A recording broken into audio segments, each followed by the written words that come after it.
하나님의 은혜로 낙원교회 부임한 지 2년이 되었습니다. 2년 전 오늘 저는 취임 예배를 이곳에서 드리고 사역이 시작됐습니다. 부족한 사람 한없이 연약한 사람을 하나님이 여기까지 인도하셔서 여러분과 함께 신앙생활 그리고 목회 여정 가게 하셔서 너무 그 은혜에 놀라워서 오늘 제가 점심에 고기와 떡을 쐈습니다.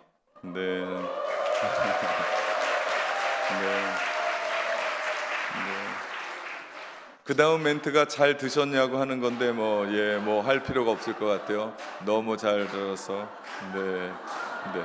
4층을 뭐 내보내든지 해야 될 것 같은데. 네, 감사합니다. 네. 사실은 누가 쏴야 할지 잘 몰라서 제가 쐈어요. 제가 쏘는 게 맞는 건지 잘 몰라서 뭐 누가 하든 해야 될 것 같아서 제가 더 감사해서 대접을 했습니다. 돌아보니까 감사할 일이 너무 많아요. 하나님이 하신 기적과 같은 일들. 사람이 사람의 마음을 얻지 못하거든요. 하나님이 그 한 사람의 마음을 열어 주셔야, 은혜 주셔야 사람의 마음을 얻는 겁니다. 한 집에 함께 산다고 이불 같이 덮고 잔다고 마음이 열리는 것이 아니라 그 한 가정에 한 사람 한 사람에게 하나님의 은혜 주셔야 한 가족이 됩니다. 그래서 가정에 하나님의 은혜가 필요한 거예요. 마찬가지로 교회도 마찬가지입니다. 목사는 목사고 성도는 성도가 아니라 하나님의 흡족한 은혜를 받아서 우리가 함께 낙원의 공동체의 한 가정으로 가족으로 하나님을 예배하고 또 함께 이 자리에 서 있다라는 것, 그것이 그냥 한 일이 아니라 하나님의 은혜입니다. 예, 앞에 있는 사람이 친절해서도 아니고 여러분이 영적으로 성숙해서도 아니고 하나님의 전적인 은혜로 우리가 한 가족이 돼서 함께 이렇게 목회하고 사역해 갑니다. 그래서 제 마음 가운데 감사함이 있었습니다. 모든 것이 하나님의 은혜입니다. 우리 모두에게는 하나님의 부르심이 있어요. 그것을 하나님 편에서 보면 소명이라고 부르고, 그것을 우리 편으로 보면 그것을 받아들이는 것을 사명이라고 말할 수 있습니다. 이것은 비단 목사에게만 주시는 것이 아니라 하나님께서 우리 모두에게 주시는 각자의 부르심이 있다. 이것이 확실해야 돼요. 그래야 흔들리지 않습니다. 하나님께서 여러분을 한 가정에 부르셔서 남편과 아내로, 부모와 자식으로 살게 하셨습니다. 이게 확실해야 돼요. 하나님이 여러분을 그 학교에 부르셔서 그 전공의 자리에서 그것을 선택하고 그곳에서 공부하면서 하나님의 이 땅에 필요한 사람을 세우고자 여러분을 세우셨습니다. 이것이 확실해야 돼요. 여러분을 그 직장으로 부르시고 그 사회의 현장으로 부르셔서 하나님의 뜻을 이 땅 가운데 이루어 가게 하셨습니다. 이것이 확실해야 돼요. 하나님이 부르셨다는 그 확신, 그것 때문에 내가 부르심에 걸맞는 삶을 살아가거든요. 교회도 마찬가지입니다. 에클레시아, 하나님이 부르신 거룩한 무리라는 뜻의 교회, 내가 선택한 것이 아니라 하나님이 우리를 부르셔서 이곳에서 우리가 예배합니다. 부르셨을 땐 이유가 있고 그것에 순종할 때 하나님은 우리를 통해서 놀라운 일들을 이루어 가실 줄도 믿습니다. 신앙생활 한다는 것이 그런 거예요. 우리를 복음으로 말미암아 예수님 만나게 했고, 예수님을 믿고 난 후에 우리를 부르신 뜻을 생각하고 그분의 뜻대로 살아가는 것, 그것이 신앙생활입니다. 그 안에 예배가 있고, 그 안에 교제가 있고, 그 안에 전도가 있고, 그 안에 비전이 있고, 그 안에 아름다운 하나님을 향한 마음들이 우리 가운데 있기에, 결국에는 우리 최종의 목적은 하나님께 영광 돌리기 위해서 하나님은 우리를 부르신 줄 믿습니다. 사명은 각각이에요. 다 다릅니다. 크고 작음이 없어요. 좋고 나쁨이 없습니다. 하나님이 꼭 부르셔서 그 자리에 세우신 겁니다. 그렇기에 우리는 하나님의 뜻을 이루어 가고 하나님이 기뻐하시는 삶을 살아내야 합니다. 그것이 하나님의 부르심에 걸맞는 삶입니다. 저희의 가정이 뉴질랜드 오클랜드를 떠나 목포로 오기까지 쉽지 않은 여정이었습니다. 그때 기도하면서 한 가지 확실한 것은 하나님의 부르심이었습니다. 한 교회에서 20년간 담임 목회를 했습니다. 뉴질랜드 간지 23년째 해였습니다. 하나님은 우리 가정을 호련히 부르셔서 이곳에 세우셨습니다. 무슨 일인지 모르고 부르심에 예스 했더니 그 다음은 너무나도 빠르게 일이 진행됐습니다. 그렇게 해서 한국으로 돌아오게 됐고 목포 낙원 교회의 사역이 시작된 것입니다. 교회에 와서 목회를 시작하면서 저를 너무나 잘 아는 목회의 선배들 그리고 후배들, 친구 목사님들이 저에게 신신당부를 했어요. 3년 동안은 교회 가서 아무것도 바꾸지 말고 네 성격대로 하면 안 된다. 신신당부를 했습니다. 제가 한국 목회를 처음 하는 거였기 때문에 선배 목사님들이니까 예 알겠습니다 해놓고 기도하면서 보이는 것 바꾸기를 시작을 했습니다. 다 바꿔버렸습니다. 예, 처음 시도한 우리 교육 목장 다음 세대 목장이 8시 40분에 예배를 드리는 거예요. 이게 말이 안 된다 싶어서 어른 예배 시간인 11시로 옮기는 과정이 있었습니다. 우여곡절이 있었어요. 왜냐하면 교회의 시스템을 다 바꿔버려야 됐기 때문에. 그리고 찬양대와 또 우리 교사가 함께 하는 분들이 많았기 때문에. 그래서 쉽지 않았지만 과감하게 진행했고 결국 찬양대도 교사도 반토막이 났습니다. 그런데요, 지나고 나니까 다 채워지셨어요. 더 많아졌습니다. 더 풍성해졌고 다음 세대들은 날개를 달았어요. 그리고 오늘 우리 절제 목장이 신설된 것처럼 우리 젊은 세대가 모여들기를 시작을 하고 있습니다. 그리고 오닉스 청년들이 분가를 했어요.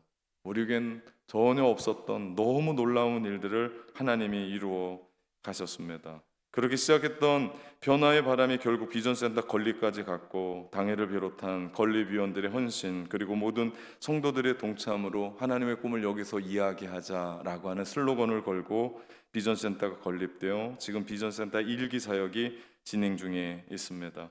2년 동안 일들, 크고 작은 일들을 되돌아보며 생각했습니다. 하나님의 은혜 아니면 될 수도 없고 있을 수도 없는 일이라는 것을 깨닫게 됐습니다. 그리고 그 속에 부족한 제가 하나님의 부르심을 잊고 작게나마 쓰임 받을 수 있다는 것이 기쁨이고 행복이었습니다. 비전센터 1기 사역 중에 킹덤 페스티벌의 사역은 그 어떤 사역보다 가슴 뛰는 사역입니다. 목포에 와서 하나님 주신 첫 마음이었고 비전센터 건립 첫 탑을 뜰 때 저는 짓지도 않았는데 기도하면서 이 비전을 나누기 시작했고 지금은 참 많은 다음 세대들이 동참하며 찬양하는 모임이 되었습니다. 한 달 매월 마지막 주주 목요일에 우리 다음 세대들, 청년들과 청소년들 그리고 성도들이 함께 모여서 찬양하는데 우리 지난 목요일에는 무려 198명이 모였습니다. 이제 100명만 오면 비전센터가 좁게 돼요. 걱정입니다.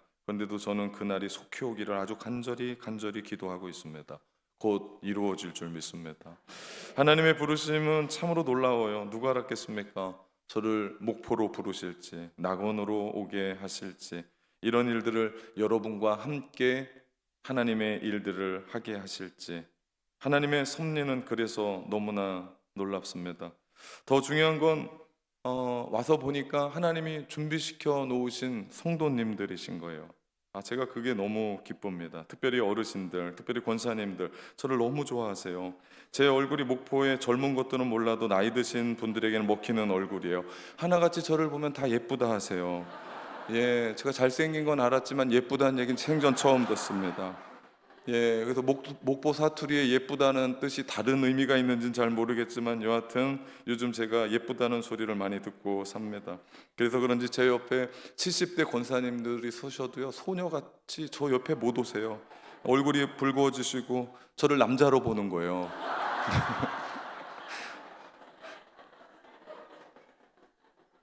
이 얼마나 기적 아닙니까? 기적. 전 생각만 해도 웃음이 나오고요. 자다가도 벌떡 일어납니다. 예, 하나님이 저를 목포에 잘 보내주신 것 같아요. 얼마나 감사한지 모릅니다. 그렇습니다. 하나님의 부르심에는 후회함이 없어요. 그분이 부르실 때 어렵지만 쉽지 않거든요. 그럼에도 불구하고 우리가 순종하면 그 일이 어려운 일이든 쉬운 일이든 그 문제 되지 않아요. 하나님은 우리 가운데 너 이거 할래 말래를 물으세요. 너 이거 할 수 있냐 없냐는 묻지 않으세요. 너 이거 할 수 있냐 없냐 묻지 않으세요. 너 할래 아니면 말래. 우리가 그거 하겠다고 그러면 하나님 우리 가운데 능력 주셔서 그 모든 일들을 하게 하시는 줄 믿습니다. 그렇기 때문에 우리 믿음의 성도들에게 대답은 두 개밖에 없어요. 하나는 예, 또 하나는 예스. 우리가 어려워서 안 가고 뭐 힘들어서 안 가고가 아니고 하나님 우리 가운데 말씀하실 때 예, 예스로 순종하면요, 이 상아리만큼 눈물이 나는데 하늘에서 평안이 있어요. 내가 그 길을 걸어가는데 내 마음에 기쁨이 넘쳐요. 환경은 아니거든요. 쓰릴 때도 많거든요. 힘들 때도 많거든요. 그런데 위에서 부어주시는 그 은혜가 그 누가 위로해서 받는 그런 마음이 아니라 위에서 우리 가운데 주시는 그 평안, 은혜, 세상에 줄 수 없는 것이 있습니다. 오늘 본문의 말씀은 하나님이 예레미야를 부르시는 장면이에요. 예레미야는 유다 왕 요시야 13년에 20세 나이로, 젊은 나이로 하나님께 부름을 받습니다. 그 후 40년 동안 선지자의 사명을 감당해요. 주후 586년에 유다가 바벨론에 의해서 멸망을 당합니다. 그때까지 하나님의 말씀을 전한 선지자가 예레미야였어요. 생각해 보십시오. 얼마나 마음이 아팠을까요? 하나님이 부르셔서 그 땅 고치고 하나님이 부르셔서 그 땅에게 하나님 말씀 전해서 여호와께로 돌아오라고 외쳤던 선지자인데 그 시대의 마지막 보루였는데 말을 안 듣는 거예요.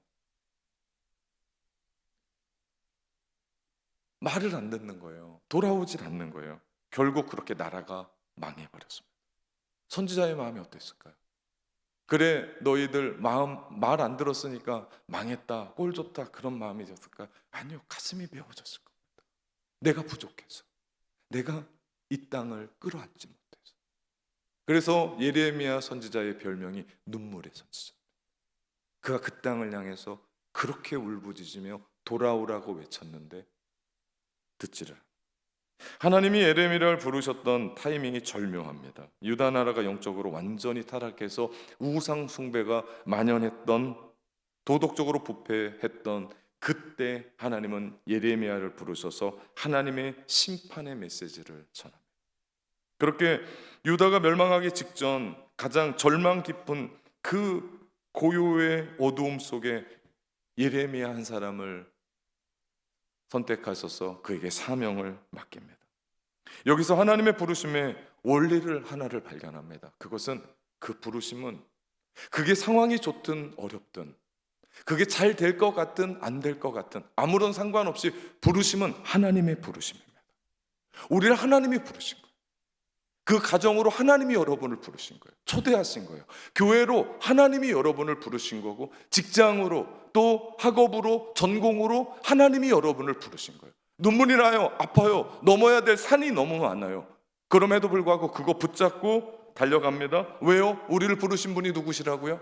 하나님. 오늘 본문 1장 4절 말씀해 보니까 여호와의 말씀이 내게 임하니라. 여호와의 말씀이 내게 임하여 이르시되, 하나님의 말씀이 임한 겁니다. 우리의 모두의 부르심은 하나님이시다.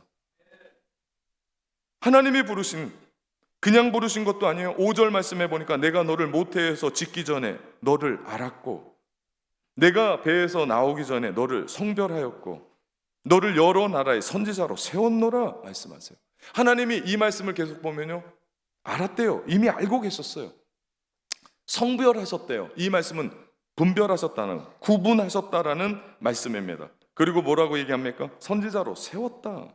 먼저 하나님이 그를 알고 계셨고 그를 구별하고 따로 세우셨고 그를 선지자로 하나님이 세우셨습니다. 누가 세우셨다고요? 하나님이.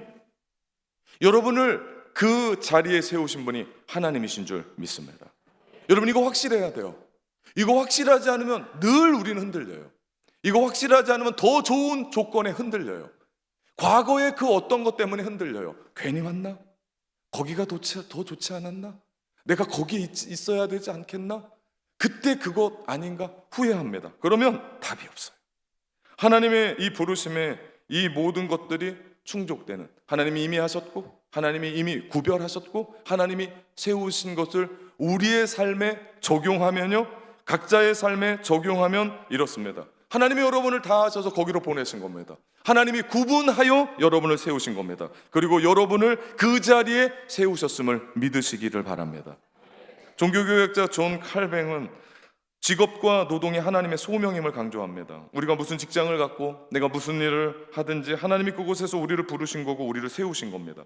그러므로 내가 학생이라면 학생으로 나를 부르신 것이고, 내가 직장인이라면 직장인으로 나를 부르신 거고, 내가 공무원이면 공무원으로 나를 부르신 거고, 내가 사업가면 사업가로 나를 부르신 거고, 나를 전문 인력으로 부르신 거면 전문 인력으로 거기에 맞게 부르신 거고, 나를 음악가로 부르셨으면 음악가로, 미술가로 부르셨으면 미술가로, 목수로 부르셨으면 목수로, 목사로 부르셨으면 목사로 부르셔서 하나님의 사명을 감당케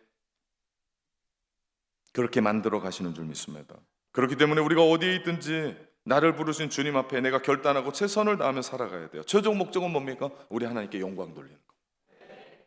우리 조기도문의 마지막에 배웠던 것처럼 나라와 권세와 영광이 아버지께 영원히 있사옵나이다. 기도의 마지막도 성령이라면 우리의 마지막에 직업, 학교, 목회, 목수, 그 어떤 모든 것들을 통탈해서 우리가 올려드려야 되는 마지막 이야기는요, 송영입니다. 나라와 권세와 영광이 아버지께 영원히 있습니다. 영광 받아 주옵소서. 이것이 하나님이 우리를 부르신 마지막 최종의 삶입니다. 우리는 우리의 일에 그래서 소홀히 하면 안 돼요. 미뤄서도 안 돼요. 대충 때워서도 안 돼요. 최선을 다하여 그거 붙잡고, 눈물 나지만 그거 붙잡고 내가 그 자리에 서야 돼요. 왜 그렇습니까? 하나님이 부르셨기 때문에. 그 부르심에 예레미야가 처음부터 순종한 건 아니었습니다. 6절에 보니까 내가 이르되 슬프도소이다.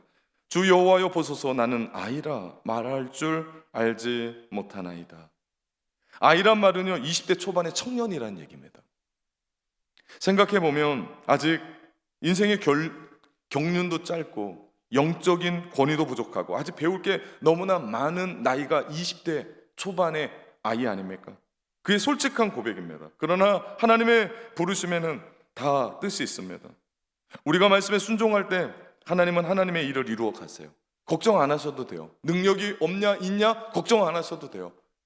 내가 그 일을 할 수 있냐 없냐는 두 번째예요. 내가 할 거냐 말 거냐를 결정할 때, 내가 순종하기로 결단할 때 하나님은 우리 가운데 능력 주셔서 그 일들을 하나님의 방법대로 하나님이 이루어 가시는 줄 믿습니다. 내가 다 할 수 있었으면 그게 하나님의 일이겠습니까?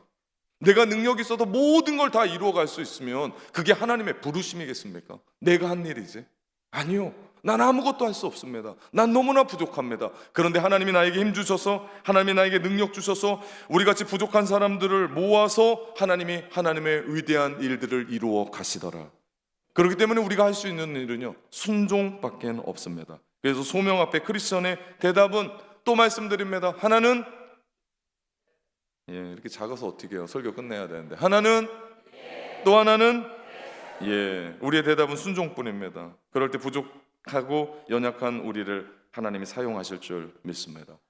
제가 뉴질랜드에 있을 때요 뉴질랜드 코스타의 공동대표로 일하면서 코스타 강사들을 만날 기회가 많았습니다. 그들 모두는 자비량으로 다음 세대들을 섬기러 들어오는 분들, 한국에서뿐만 아니라 세계 굵직굵직한 곳에서 자기의 일들 아름답게 이루어가면서 그들이 자기의 비행기표 투자하고 강사로 와서 그들에게 복음을 전하고 그들에게 어떻게 인물로 하나님의 인물로 서야 되는지를 멘토링하러 오고 강의하러 오고 집회하러 오는 분들입니다. 그 중에 한 분을 소개하고 설교를 마치려고 합니다. 그분은 김혜영 선교사님입니다.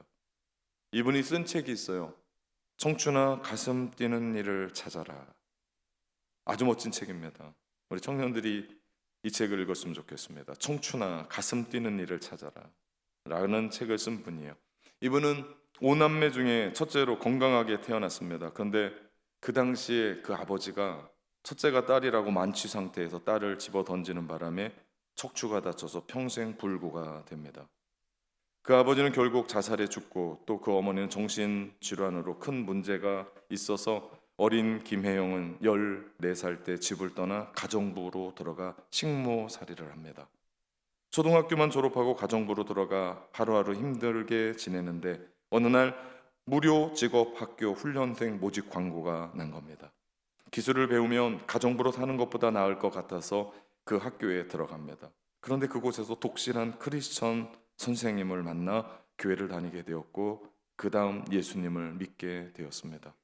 그 일로 그녀의 운명이 뒤바뀌는 계기가 됩니다. 가난과 절망과 불구와 장애로 평생 동안 한숨 쉬며 살아갈 수밖에 없었던 그의 인생에 예수님을 믿고 새 사람이 되었습니다. 하나님 안에서 가능성을 발견하게 되었습니다. 하나님 앞에 귀하게 쓰임받게 되었습니다. 낮에는 기술을 배우고 밤에는 검정고시를 준비합니다. 그런데 척추가 다쳐서 키가 134cm밖에 안 돼요. 거기서 멈췄습니다. 그래서 좀 걸어 다니다 보면 힘이 들어 몇 번씩 쉬어야 되고 통증 때문에 허리 복대를 13년 동안 감고 다녔다고 합니다. 앉아 있는 것이 힘들어서 늘 엎드려 책을 보고 공부해야만 했습니다. 그럼에도 불구하고 그녀가 노력해서 하나님이 함께 하심으로 말미암아 1983년 전국 장애인 기능 대회, 1984년 전국 기능 대회에서 편물 분야에서 금메달을 땁니다. 1985년 콜롬비아에서 열린 세계 장애인 기능 대회에서 우승을 합니다. 그녀가 공부하고 일을 병행하다가 과로로 쓰러져 병원에 잠깐 입원하게 되었을 때 그때 주님의 음성을 듣습니다. 내가 원하는 곳이 아니라 너를 원하는 곳으로 가면 어떻겠니? 본인이 이 가난과 장애를 딛고 이렇게 잘 나가는 삶을 사는데 자기를 위한 삶을 살았던 것을 기억하게 됐습니다. 이제 내가 하나님의 영광을 위해 살기 원합니다 라고 작정하게 됩니다. 그런데 어느 날 선교단체가 낸 광고를 보았는데 아프리카의 가장 가난한 나라 중에 하나인 보츠와나의 직업학교에서 편물교사를 모집한다는 공고를 본 겁니다. 그래서 본인이 그곳으로 지원합니다. 1990년에 보츠와나로 떠나면서 그녀가 이런 고백을 합니다. 불편한 몸으로 아프리카행을 결심한 것은 적어도 하나님을 만나면 주님이 시키신 대로 따랐다라고 말할 수 있을 것 같아서였습니다 라고 고백합니다. 그녀가 간 곳은 칼라하리 사막 한가운데 직업화역 학교였고 그곳에서 아이들을 만나보니 환경이 얼마나 낙후하고 열악한지 그녀가 이런 고백을 합니다. 그들을 보면서 어린 날의 저를 보는 것 같아 마음이 아팠습니다. 저를 가난과 고통, 사회적 편견에서 벗어나 강하게 만들어주신 하나님을 그들과도 만나게 해주고 싶었습니다. 6개월간의 단기 선교를 한다고 들어갔다가 그 땅에 14년 동안 있으면서 그들을 섬겼습니다.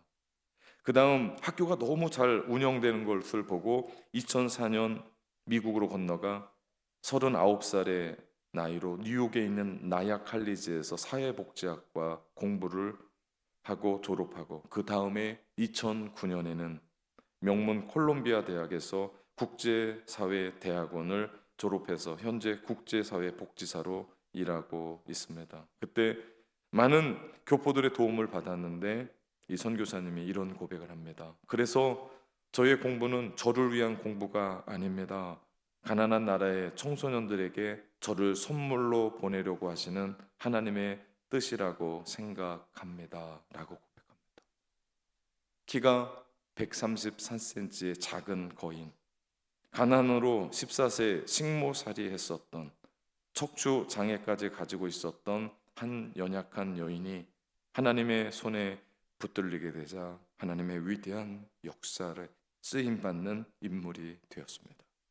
하나님은 오늘도 제2의 예레미야, 제2의 김혜영 선교사를 찾으십니다. 사랑하는 성도 여러분, 그리고 오닉스 청년 여러분, 어디 그런 사람 없습니까?